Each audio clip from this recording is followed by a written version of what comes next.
Hello my friends, welcome back to the channel. It's me, Aleese Lightyear, and in this vlog I'm going to be answering the question on my family's mind, my friend's mind, and probably your mind, as well as the front of my brain 24/7.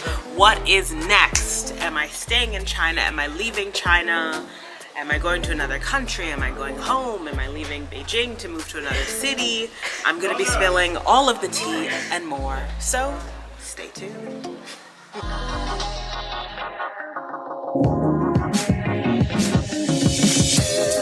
So I first moved to China in 2019, a full 11 months before the pandemic hit. So I had a very lovely first year.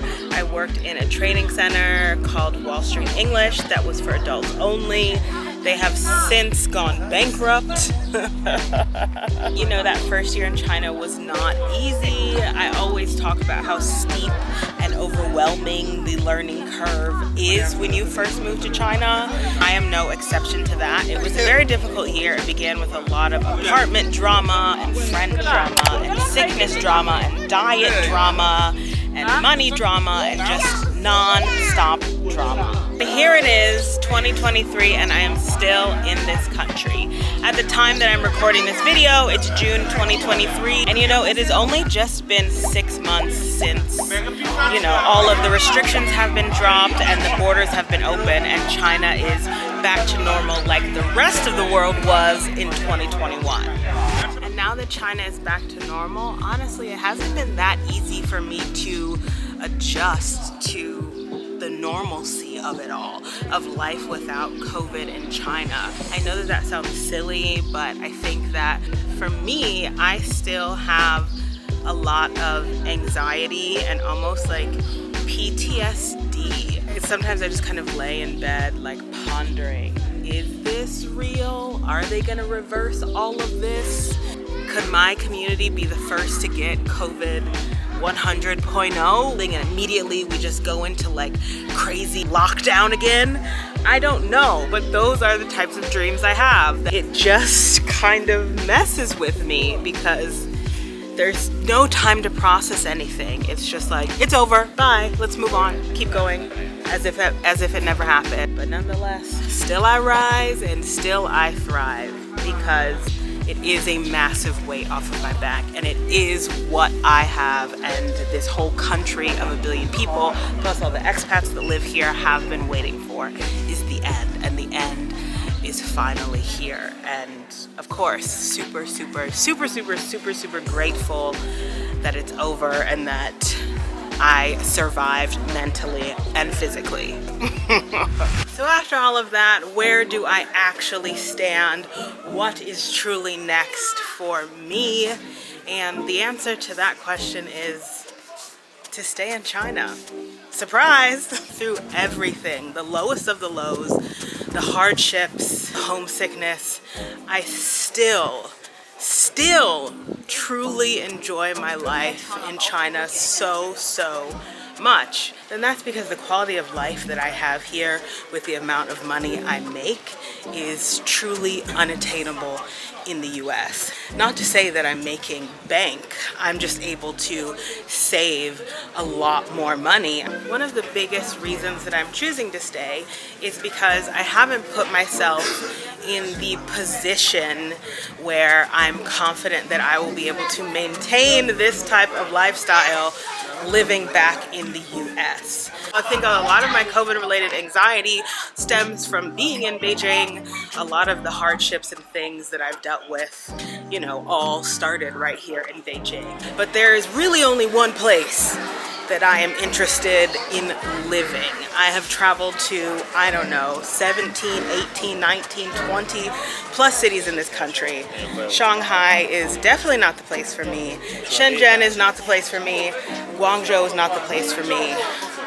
But you know what is the place for me? A place with a laid-back environment, a place with delicious, spicy food, a place that is much more affordable than Beijing. It's not Chongqing. I knew you guys would be thinking Chongqing. It's not Chongqing, it is Chengdu. So excited to move there and to explore. It really is the only other place in China that I could see myself living aside from Beijing. I have experienced so much in this country that I honestly think that I could live in any city, but the city that I want to live in is Chengdu, and it's really happening. I can't wait.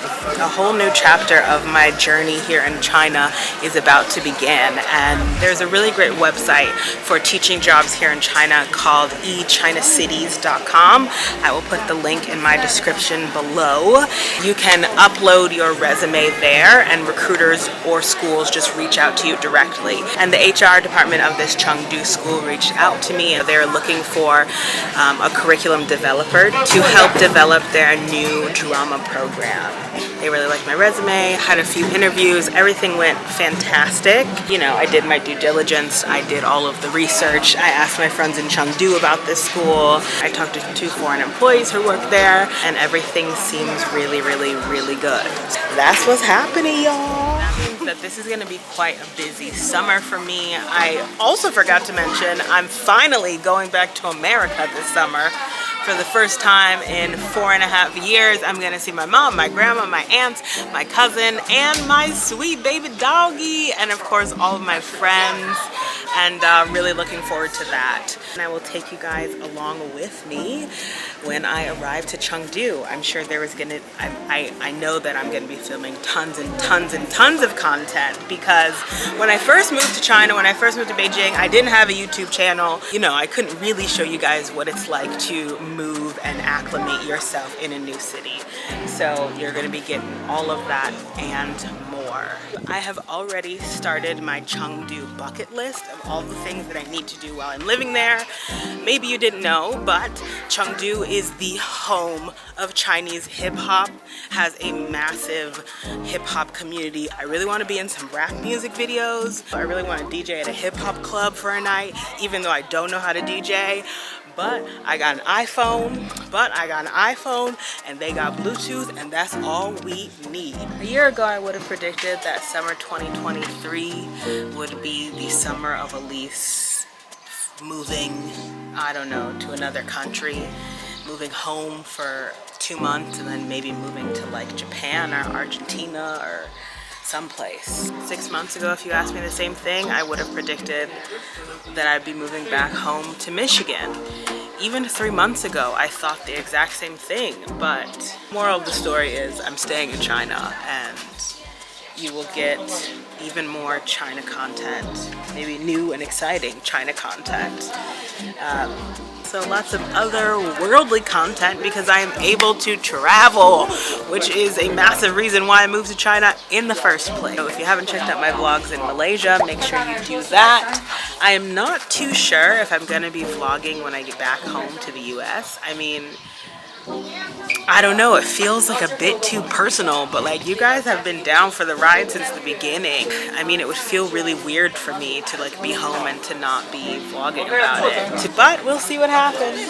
Anyway, thank you guys so much for watching, and thanks so much for supporting the channel. Thank you to like all of the incredible subscribers who have paid me for consultations and have gotten answers about moving to China. I am still doing that. If you are interested in working, moving, or traveling to China, and you have questions that you can't get answers to, you can reach out to me, email or Instagram DM, and we can set up a little 40-minute consultation, and I can answer all of your questions about China and give you advice and all of those good things. Super thankful to have an audience of loyal and fun, cool, laid-back people, and I have met more and more subscribers IRL who are subscribers turned friends, and it's just so nice to meet like-minded, cool folk like you guys. So I really love each and every one of you for watching and supporting the channel, even though I'm not always consistent. Who cares? It is life, and it takes a long time to edit these videos. So make sure you give it that big thumbs up. Share this content with everyone you know and love. And per usual, you know what it is. Aleese Lightyear over and out.